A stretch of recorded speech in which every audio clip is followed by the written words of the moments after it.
Sir Mix-a-Lot. Welcome to the show. How are you, sir? What is up, man? All is good. I'm in my truck headed to IHOP.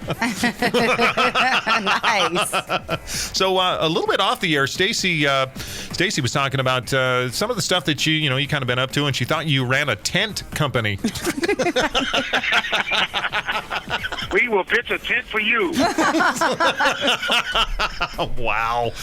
It's a technology company I started about 2 or 3 years ago, and as a matter of fact, I just had a great call about it a few minutes ago, and I'm trying to bootstrap most of it and pay for it myself. It'd take about $100,000 to get to proof of concept and maybe a prototype, and then from that point forward, we'll see if we can get it funded and bring it to market. That's awesome. Plus, you live in the right area for that, the Seattle scene, huh? Oh, man, you walk in these places like Techstars and all that, it's like literally incubators and little dividers that separate companies, and there's like 50 companies on one floor. It's crazy. That is crazy. All right, well, we have a couple questions for you. So you rose to fame in the Seattle music scene. You collaborated in the 90s with other Seattle bands. Plus, you narrated a documentary about the soul scene in the 60s and 70s. Were you a little surprised that there was a big soul rap scene in Seattle as you were growing up? No, not well. You remember, I was a kid, so I had nothing to compare it to. I'd never been to New York, never been to L.A., so Seattle was the whole world when I was a kid. And I remember, my brother who had the cool afro with the sideburns, and he had a old '69 Roadrunner. He was so hip, and I remember just going hanging out with him at the park and getting to see bands like in their early stages. Bands like Pleasure out of Portland, Oregon. You got to see those bands form from day one. I had no idea what I was looking at until later. So obviously that would be a big influence on your musical career. Oh, man, most definitely. I used to listen to, and then I graduated from that. I skipped the disco era, thank God. And I would write to Parliament Funkadelic. I listened to a lot of Parliament Funkadelic, a lot of early new wave like Gary Newman and all that stuff. Oh, so you were a big fan of Cars. Yeah, big fan of Cars. Oh yeah, big time. I'm an exotic car nut anyway. So right. I blame Gary Newman for that habit. Now, do you enjoy doing video game recording? I hear that's really hard acting. What is it like? Who said it was hard acting? It's a bit hard to produce because you have to kind of capture the energy of a game. As opposed to just write something straight from the head. You have to kind of really capture what's in the game and what they're trying to put forth, what kind of energy they're trying to put out. And it's kind of fun, actually, because you have those parameters, so it pressures you to come up with something to be more creative, so it doesn't bother me at all. I love that kind of pressure. It's kind of good. And, of course, you're still producing. You mentioned you got a couple bands. Tell us about them. Yeah, I got a band that's out. Oh, man, look at this log truck coming up on the side of me. Oh, my God.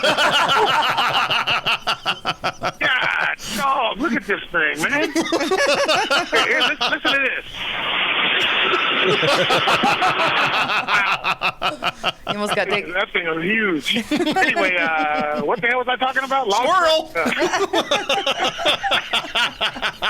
We're talking about some of your bands you're producing currently. Oh, yeah. I have a real cool band that's out right now. It's called Aaron Jones and the Way. That's the name of the group. Aaron, spelled A-Y-R-O-N, Jones and the Way. And what's interesting, I had a buddy of mine call me and said, look, you got to come check this band out, right? So I go out to this tavern in North Seattle, and it's called The Tractor. And I can hear them from outside, and I'm thinking, this is about maybe 50-year-old white guys or something, because it sounded like Stevie Ray Vaughan meets Nirvana. Mm-hmm. So I walk in, and there's 3 20-something black kids in a bar full of guys that would shoot the average 3 black kids. I mean, I could not believe the level of talent. So I was blown away when I found out nobody was recording them. I kind of brought them in the studio. We got the record done. We put out the first video, which is called Beaten from the Devil's Hands. Right. And that video is getting a great response right now on YouTube. Well, we've got our intern in here. Well, not our intern. Sorry, Andrew. You call me something different every time I sit down. It's our guru, our guy that does all of our stuff for our website, and we like to bring him in. He wanted to take a crack at what was it? Baby Got Back? No, I didn't. Yeah, he wanted to take a crack at it. I have only seen the Shrek. He's only seen it in Shrek? Yeah, I've only seen the Shrek version. Wait a minute. You got Baby Got Back in Shrek? Yeah, you didn't know that? I didn't know. Okay, so I wanted to maybe have you help Andrew kind of get through Baby Got Back, and let's do a clean version if we could.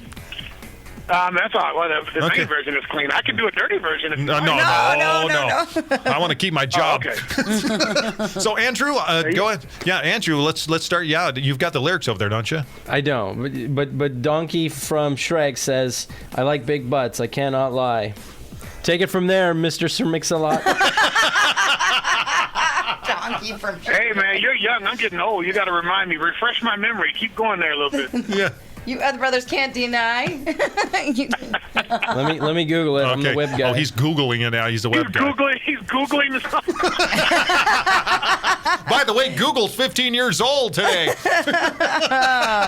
right. Well, we're looking forward to your show. Your show's coming up next week in Richland over Yes. at Joker's, and we're looking forward to that. And we're actually giving out a VIP experience to our listeners on our website at KEYW.com. And Sir Mix-a-Lot, it was so great to have you on the show today. Thank you so much. Yeah, come on. I got to go out to Richland early, too, because I got some friends out at SFC. They had the car that beat the Bugatti's record. It's made right in Richland. Oh, really? I got to go out and check them out. Oh, yeah. You guys didn't know that? I had no idea. Oh, man, you guys have to bow down in the face of greatness. It's right there in your backyard. No Yeah, kidding. we'll be out there next week. It's on 100% live. You don't have to worry about the lip syncing. No Miley Cyrus tongue sticking out. Stuff. That ain't gonna happen. Thank goodness.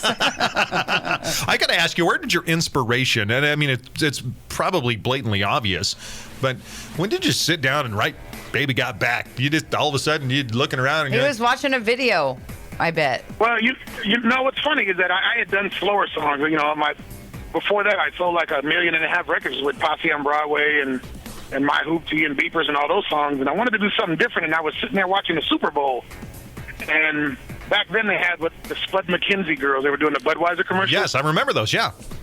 Yeah, and these girls look like heroin addicts with good hair. You know what I mean? I'm like, this is not what guys like. You know, guys like curvy. So I said, okay, you know what? I'm going to talk about it. So I did a song just talking about what guys really like, what guys talk about in locker rooms that they were scared to say publicly. Yeah, makes sense. Heroin addicts with good Spuds hair. McKenzie girls look like Well, thank you, Sir Mix-a-Lot, for making us more full-figured girls acceptable. Yeah, so you are now the in thing. Awesome. Well, thank you so much for taking some time. We appreciate it. We look forward to seeing you again when you get to town. All right, you guys. Thanks for having me. All right, take care, man.